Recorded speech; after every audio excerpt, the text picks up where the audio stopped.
I'm excellent. How are you doing? Good, relatively speaking. Awesome. Okay, so for anyone who doesn't know, my name is Lydia Nobles, and I am working on this exciting art project called As I Sit Waiting, and I am interviewing people who've had an abortion and creating a sculpture in honor of their experience. And today we have Carrie with us, and she actually participated in my project, and her sculpture's finished. If you want to check it out, it's on my page. If you go to guides, you'll be able to see it. But yeah, Carrie, I would love for you to introduce yourself. Well, my name is Carrie Polero, and I'm an emotional well-being coach for women. And yeah, I love that sculpture, by the way. That was really beautiful.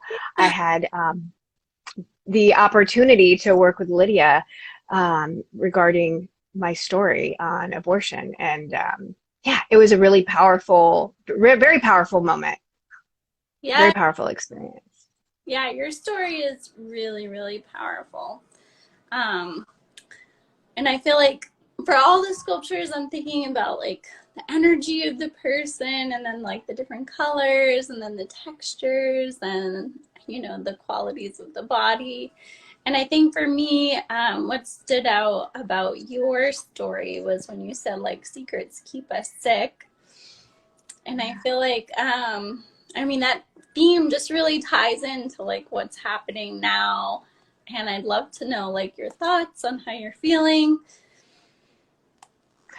Yeah, it's so the timing of this is so interesting for me because I had been doing some work on myself and I talk about my abortion, and it's like I surfacey talk about it, and I can tell you some feelings, I can tell you some things that I go through, um, but I had an opportunity probably about a month ago to go back and like really deep dive into that after you and I had had interviewed, and you had completed the beautiful sculpture. And yeah, and what's funny is all the colors that you chose are like all my favorite colors. And you didn't even know that, and that was so cool. I was like, oh my God, this is like so divine. And so this is fresh for me, of going back to that very first abortion when I was 14.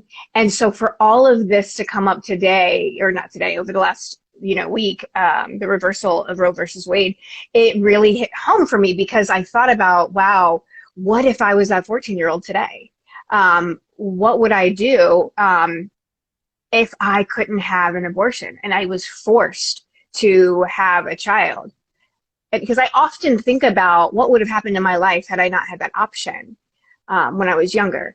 And yeah, I see that the system isn't set up to support isn't set up to support the reversal. And so that's where my confusion lies. Like, why would this? I don't understand this. This doesn't make any sense to me. But more than that, it's about like emotional well-being for people. How many people will be traumatized? And not only that, it's how many kids will be traumatized because they'll be born into these homes and parents that may not want them. And what does that do to our system? Or, do children get put in adoption? You know what I mean? It's just like, there's just such an effect that I don't think has been considered. Yeah. Can you put into perspective, like for everyone, what your region is? Because I'm in New York. I think people know. Oh, I'm in Florida. And then, yeah, I think it's helpful.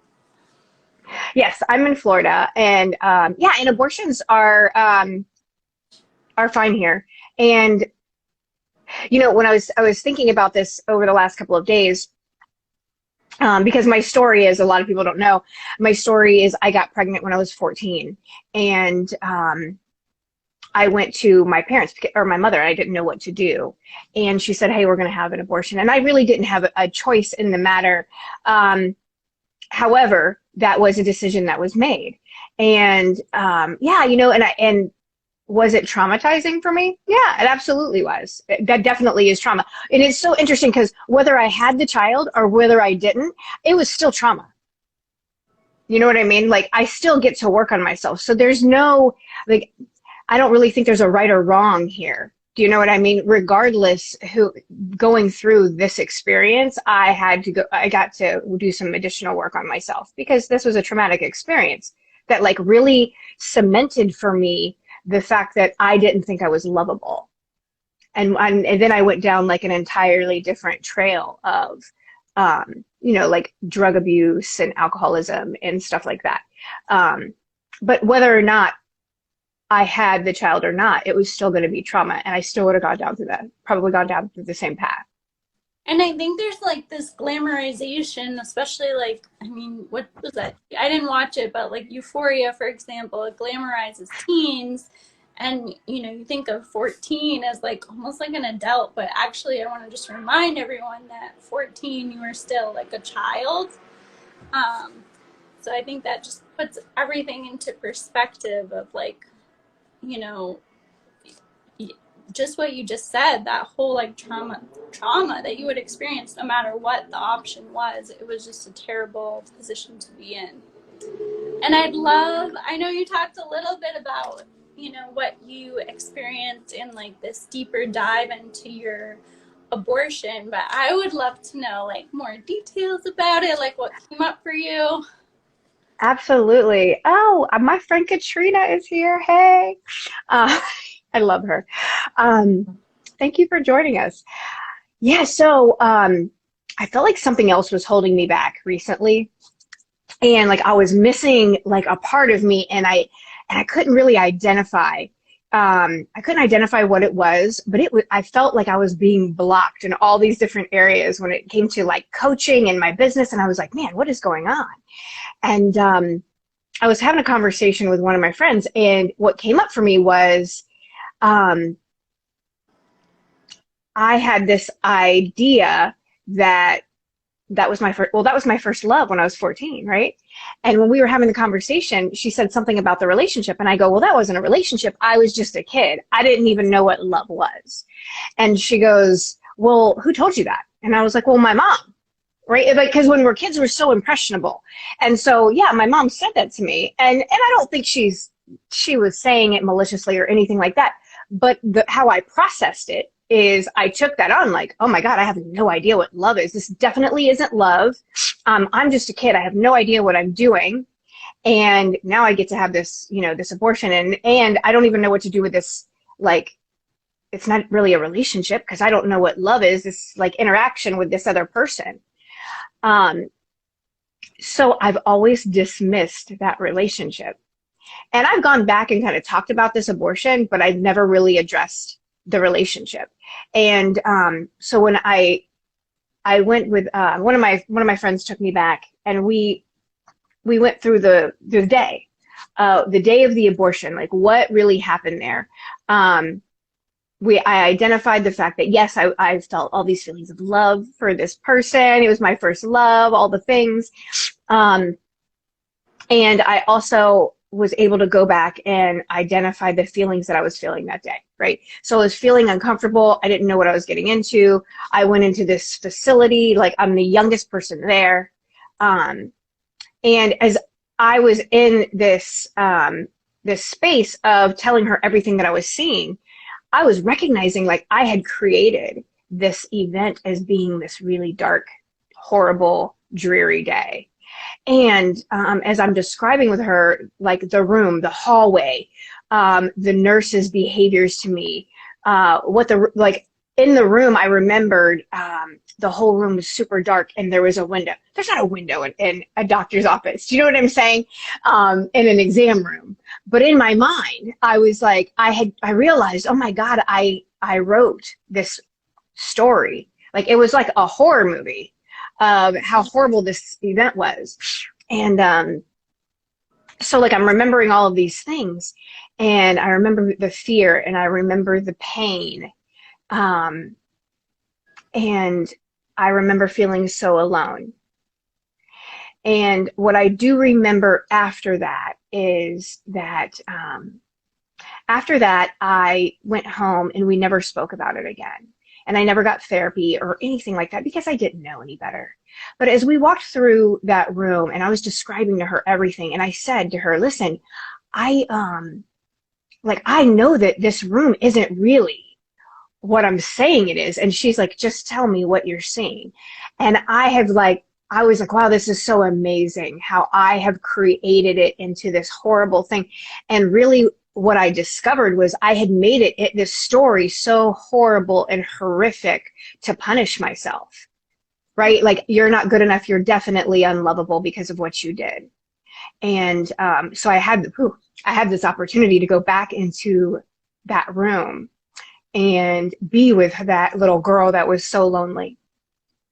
And I had the opportunity to remove her from the room. And as we walked out of the room and I shut the door, it was like I felt so free. I felt like I was able to get a part of me back that I hadn't had. Like there is this part of me that had been missing for so long. And so it was like shutting the door on that horrible story. And I realized that I had left her there for 30 years and I never went back because I never wanted to look at that event. And so, yeah, it was, God, it was such a powerful experience. And I'm so grateful. I was so grateful to, have gone through that process. Oh, Yeah, that's amazing. Wow. So, earlier you said like your love, and I'm wondering, was your love relation part of the visualization, or how did that kind of come through in the experience for you? It's really, really powerful. And thank you so much for like going, being open. It's going to be so helpful. oh, absolutely. Yeah. We didn't really explore too much of that. I did realize that I wasn't acknowledging that relationship as like a love relationship. And I wasn't even acknowledging it at all. I wasn't even really acknowledging him. That I was only acknowledging the abortion on a surface level. Like, we could talk about it. Like, people know that I did it. And yes, and I'm punishing myself and all the things, but I wasn't willing to really go there because I didn't know how to go there. And I think that's where a lot of us get stuck, is like, we have this pain on the inside of us and we have no idea where to go because we don't even know where it comes from. Like, I didn't know until I was in that room that I was like, oh my God, I've left her here for 30 years. Like, I shut this door and I never came back. And so to be able to go back was just like one of the most like, in the visualization was such a powerful experience. So I'm wondering, you said you were experiencing like some different blocks, and some people who aren't like as familiar with, these types of practices, I'm curious, like, how did you, if you could back us up a little on like what were some of the blocks, and like how did you get to the point where you were doing a visualization in the first place? So, I had been, oh my God, it is, when I say this, people laugh at me. I was having a block on what to talk about, like, as far as like my content on my social media. And it's really funny because people are like, you have so many great topics. Like, you were a drug addict and you've had abortions and you test positive for herpes and all the things, right? I have so many things I can talk about, but in my mind, it's like, when you're ready to deal with something, your brain's like, no, you get to pay attention to me right now. And I believe that's what was happening. It was time for me to address this. I wasn't quite sure what it was until I was having the conversation with my friend, and she was like, listen, would you like me to work with you? And we'll do like a grieving process. And we're going to leave this moment, like, we're going to go visit it. It might be a little scary for you, but we're going to go visit it, and you're going to leave feeling great. And I trusted her. And I'm like, okay, let's go for it. Because like, there's something there, like, it keeps coming back up and I don't know why. And all the emotions keep coming up. And I'm like, okay, so I think there's something else there. There's another layer, right?